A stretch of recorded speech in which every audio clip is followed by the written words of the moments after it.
tribal or regional.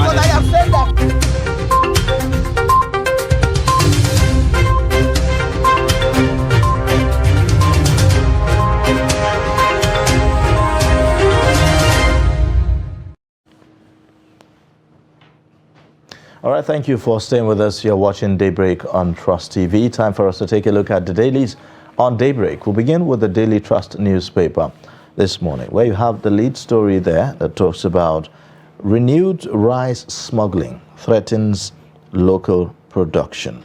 It has the riders that says contraband floods Lagos, other cities. Women, youths import through Benin, Niger republics.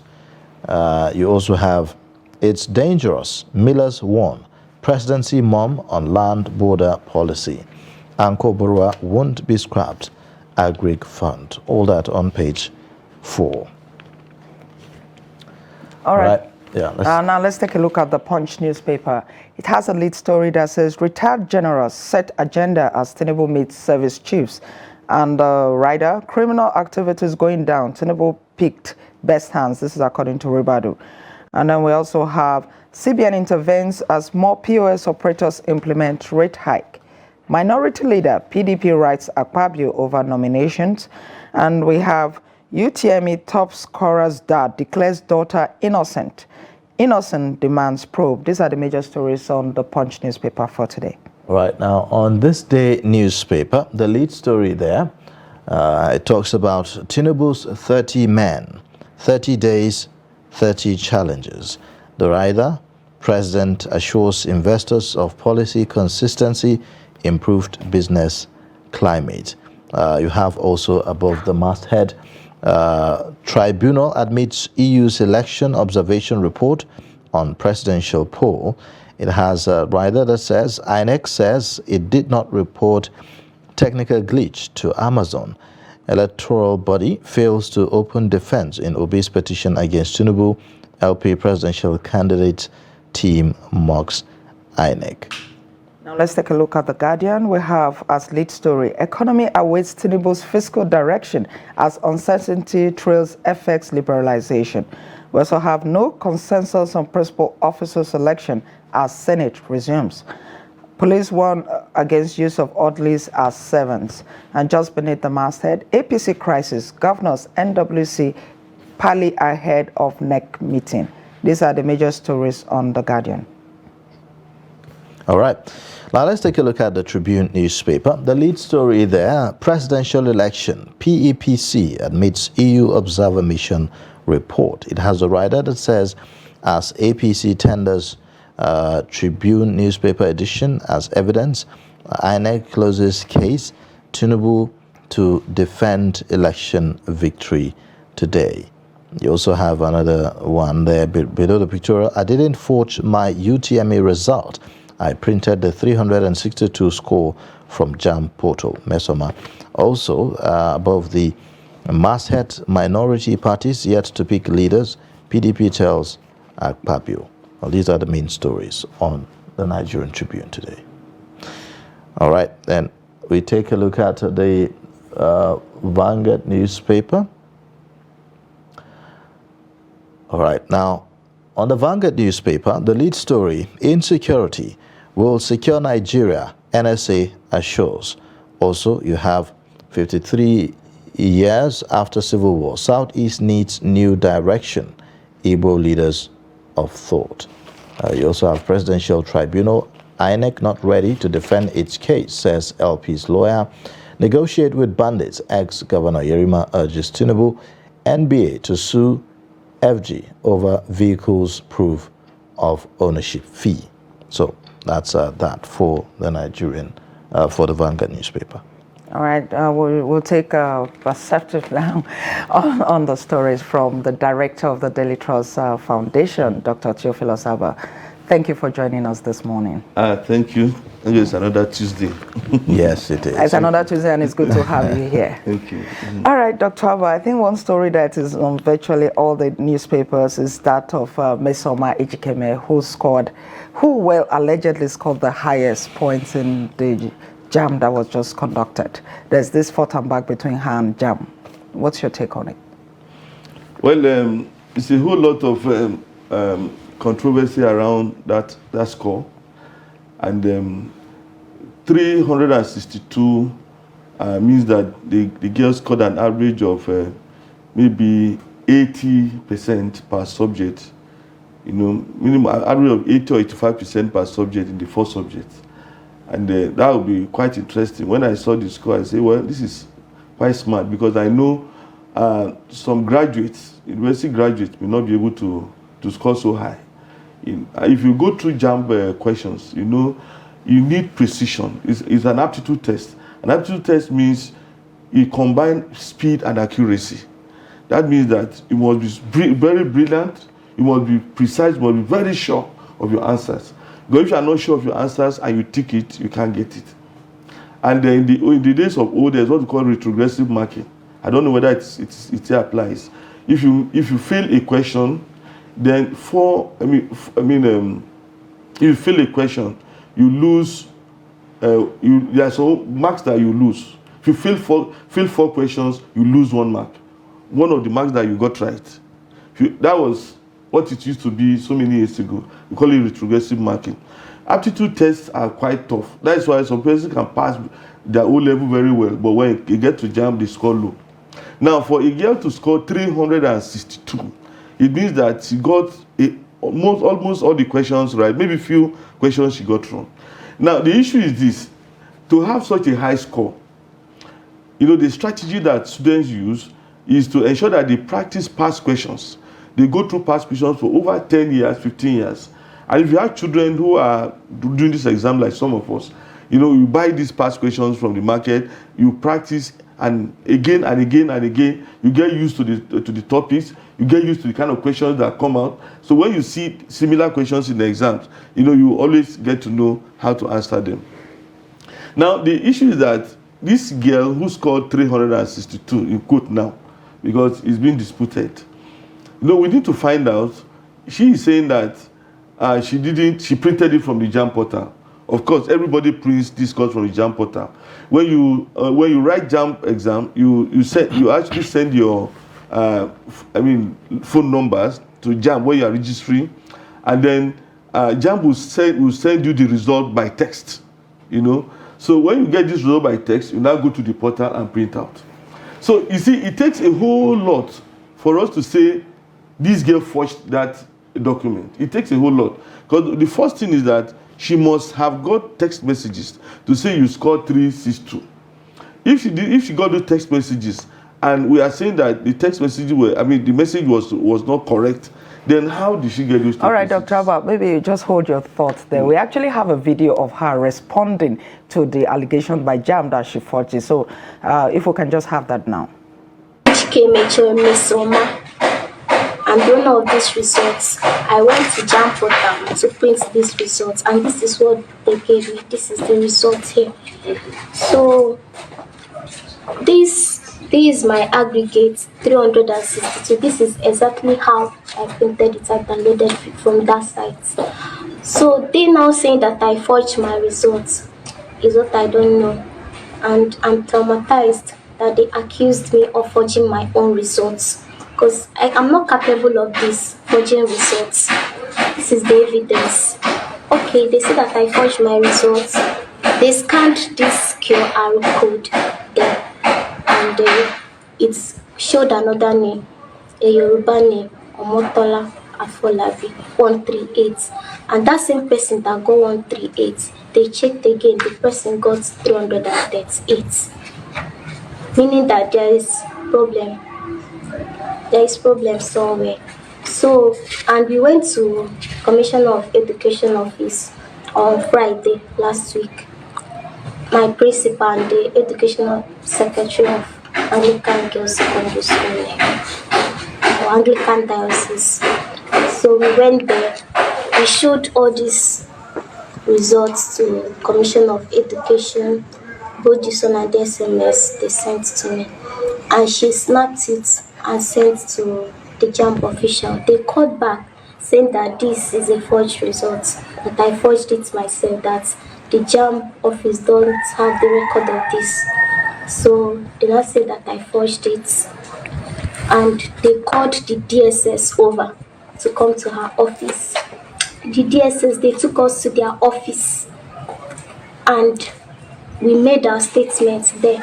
And they said they will contact us later, that they are going to investigate these results to know where the source came from. So that's what they said. And instead of them to wait for the investigation to be over, they posted that I forged my results without confirming.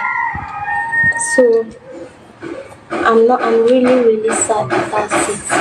And it's not that since my nursery school I've been taking first, I'm a brilliant girl. It's not that I'm an illiterate person that will go and forge her results because I'm not intelligent to impress people. I've been taking first position since my nursery school. And even my common entrance, it was 300 and something. All right, well, the girl, Ejikeme Mesoma, making her own case, countering the narrative put out by JAMB. At this point, we need some kind of IT expert to tell us. Perhaps an portal could have been compromised. Is there a possibility there? Well, it's a whole lot of work. This young lady has made so many statements which need to be investigated. She says she had always been taking first position right from her primary school, nursery school, and all those things. So if you are doing the investigation, you know, in this case, in a case like this, if I'm the one doing the first thing is to profile her. To say, okay, let's go to her primary school, secondary school, university, and find out if she's... Yeah. Now, the way she spoke, I think the girl is relatively brilliant. You know, she's not mixing her tenses, if you listen to her. And her choice of words proves that she was in a command of almost every word she picked. You know, her sentences were okay. Yes, sorry. What I'm driving at is this.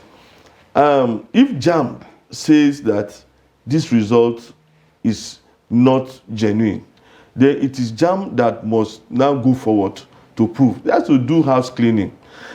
Like you are asking, is it possible that JAMB portal has been compromised? You understand? If the JAMB portal has been compromised, then you can't blame this young lady for the result. Then if this is not her result, where is her result? You understand? Because definitely she sat for this. No, JAMB said she scored 249. JAMB actually brought a result that is claimed there. She scored 249. Okay. If she scored, I mean, the issue is that JAMB has to, I mean, do a lot of investigation in-house. Yeah. Is it possible that somebody will sit in JAMB's office and adjust scores? And then there's something about the QR code that she mentioned on the result that she printed. That after scanning the QR code, it takes, you know, it led to another person's result entirely, raising a lot of questions. And at this point, I wonder what the role of the school, her own school now, will be in this instance in clearing all of this. Perhaps they should bring out and, you know, speak out and tell us, you know, perhaps about this young lady in terms of her performances. Yeah, of course. You see, the issue is JAMB must investigate how this happened and tell Nigerians why a student who printed a result from the portal, you know, was given another result. If I went to JAMB portal and I printed the result and it is something else, it means that I'm not the one who should be blamed. It's JAMB. JAMB must do house cleaning. JAMB is insisting that the result she's holding is not from its portal. Okay, but if you look at, you know, you now have to check a lot of things. If I'm the one doing the investigation, I'll look at the font. Is that font JAMB font? That is number one. Is the way the logo, is the JAMB logo? That is the second thing. Then how was it possible to get that QR code? You understand? How was it possible to get a QR code? Because the QR code did not lead to any other document. It led to JAMB own document. I don't know if you understand what I'm saying. Because the QR code is exclusively JAMB. You can't, if you have a QR code for Daily Trust, it cannot lead you to the Guardian. So the QR code can direct you to read Daily Trust, not another paper. Okay. If the QR code has led this, unless somebody say, okay, she generated the QR code, how could she have generated the JAMB QR code? There are a lot of questions that need to be answered. Maybe IT experts will need to come in, you know. But then I'm thinking that JAMB must prove All right. that this result does not belong to this Okay, we'll see how all that pans out. Apparently, there's a need for more investigation. Some people are calling for forensic investigation into this matter. We'll see the outcome of that as we continue to follow it. Now, another story here, the lead story on the Daily Trust newspaper. Renewed rice smuggling threatens local production. It appears that after allowing the movements at the border, we are back to square one, if you like, or maybe back to status quo now with the current administration in terms of rice production. What are the implications in this case? Well, the issue with rice smuggling, I mean, as we know it, is about price. Now, I remember about 2 years ago, after the borders were closed and rice was not being allowed into Nigeria, you know, some persons were able to sneak in rice through some borders in the Ogun State, and the price of rice was about 10,000 naira per bag.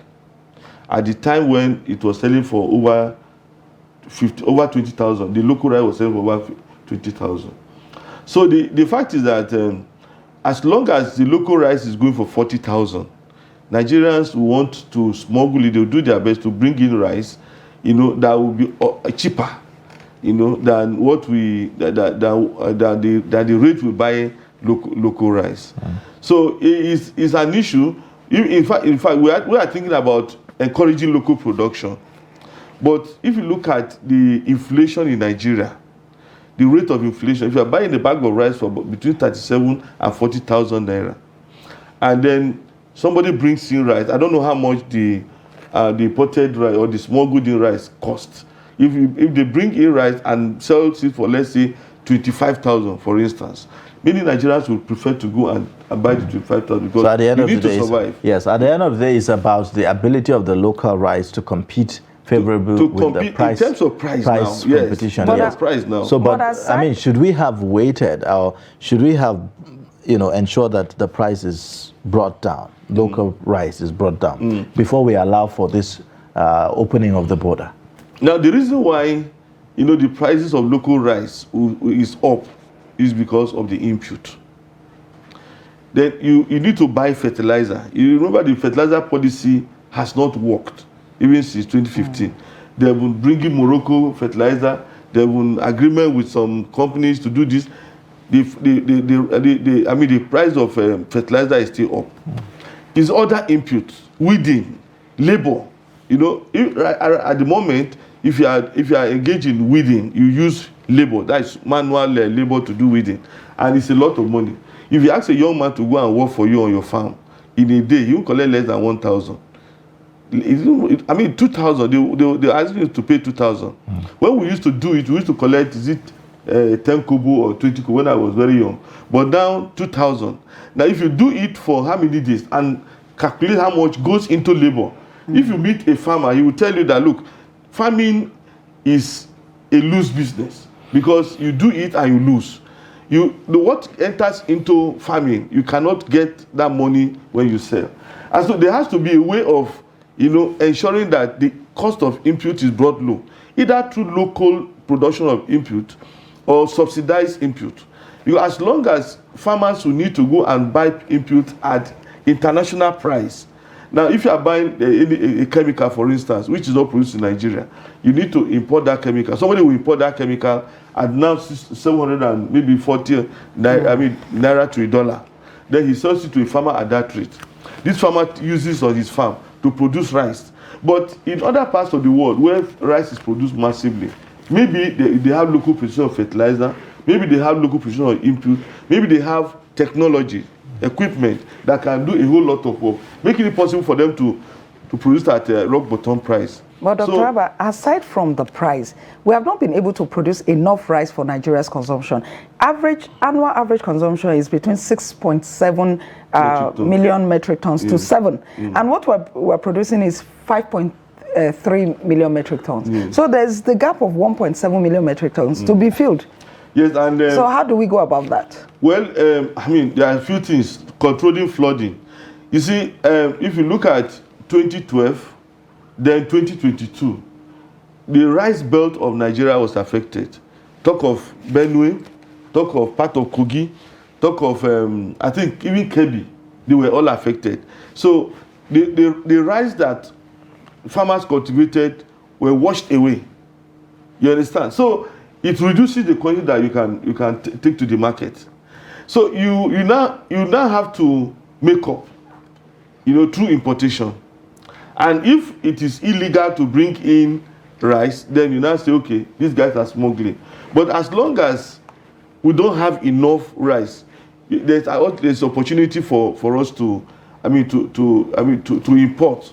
And if you don't allow importation, then people will start smuggling rice. So I'm thinking that one of the things we can do is to be realistic. To say, okay, we allow rice importation at a certain percentage.